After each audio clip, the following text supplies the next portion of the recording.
Yeah, just Go ahead. kind of moving along with that, you also have to have good product descriptions, right? And Yeah. you product descriptions are tricky because you you know I think you have to write for two audiences. You have to write for like the technical mindset, but then you also have to like write for the average Joe, right? Meaning, let's say you're selling a drill, right? And what I'm trying to get at here is you always need to be thinking about benefit-driven product descriptions, right? So What, let's say you're selling a what, drill. You don't want to say it spins at 25,000 RPM, right? You do want to say that maybe under the specs, the technical specs, but ideally what you want to say is fast enough to drill a perfect hole every time. And that's kind of well, the that's the difference there. That's what I'm trying to say. So the way I look at that too, that's an art form in itself. That's really where a copywriter can come in when they know Yeah. their stuff. And Is that now with the LLMs, you have like made it literally, so much easier now.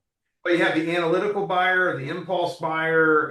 That's why a product page, it's good to have bullet points and really easy things for someone that really wants to get in quick. Good But point. then having the tabs for the description and that analytical buyer. So you have Right. to appease many buyers, not just one. So a lot of people think one size fits all, but there's buying patterns between all these personas that you kind of want to look for and put Right. that page together. But Right. Right. And there are people, I'll give you a good example. I'm going to correlate it to fishing. I was buying a reel last year and I needed the drag set to be a specific number of pounds, right?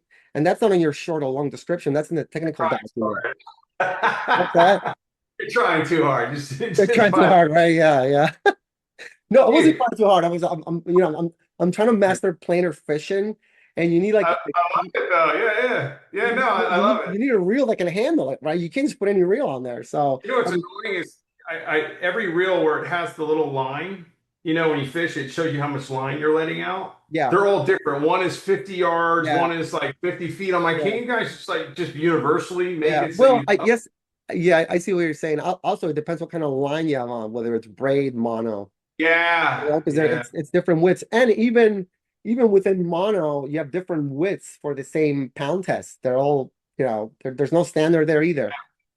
And that Um, may, and going back to conversion rate, with the optimization and the buying persona is the same thing. Like there's so many ways that right. someone thinks they Correct. might be So doing. yeah, ideally, you got to think of creative ways to attract all that, right? To Yeah. engage that user based on the data they're looking for. There's always this saying in like landing pages is how much information should I put on it? And the right answer is the most you can have, Yeah. right?